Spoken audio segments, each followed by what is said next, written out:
Hey gang, welcome back to Joe Daddy's Garage.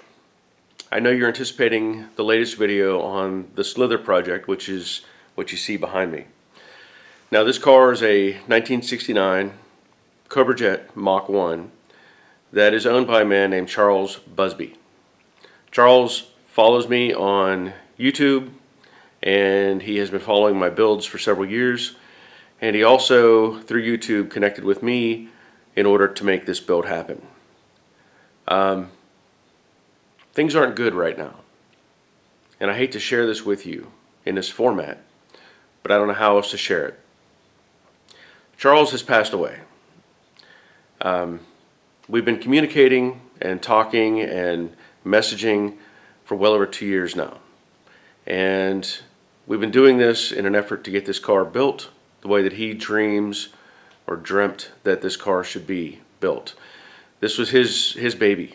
This was a car that he had so many visions for, and he felt like I was the one that could do this, that I could put it together for him.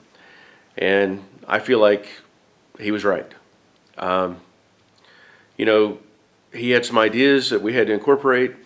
We went back and forth on a variety of things, and we came to some pretty good decisions as to what we were going to do with this car.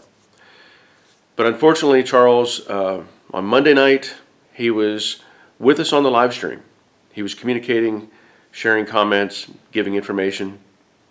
He had texted me Monday afternoon about engine parts and stuff that he had just ordered and been in contact with an engine builder. And, I've got a list here of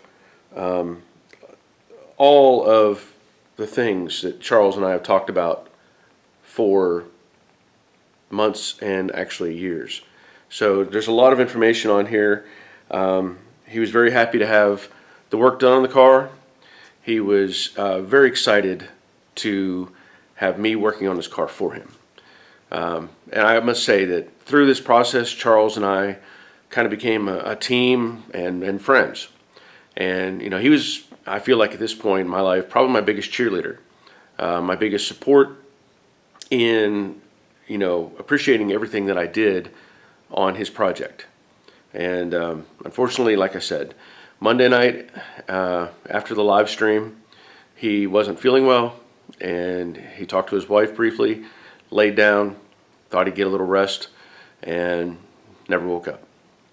So we don't know where we're going right now. I know I've been in communication with his wife, and she wanted me to express that she felt confident that Charles had accepted Jesus as his Savior, and she feels like he's looking down on us from heaven right now, and I take comfort in thinking that as well. But we don't know where we're going, forward with this project. At this point, I feel like I'm going to continue where I'm at, putting sheet metal together. I know his vision for what we're trying to get together on this car and what he wants or what he anticipated to happen. So I will continue to get at least the sheet metal together. This week I have not had any interest in working on the car. I haven't done much of anything, to be honest. I'm still kind of in shock over this, and just a couple years ago, I lost my brother at an early age. And in a way, Charles kind of filled those shoes. In a way. So it kind of feels like a double whammy. I'm sorry.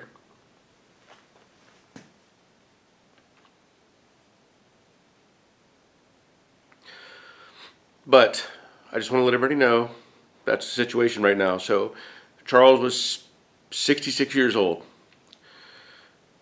So if you would, take some time, reflect on your own lives, your families. I know Charles was a detective in the police force. He was retired.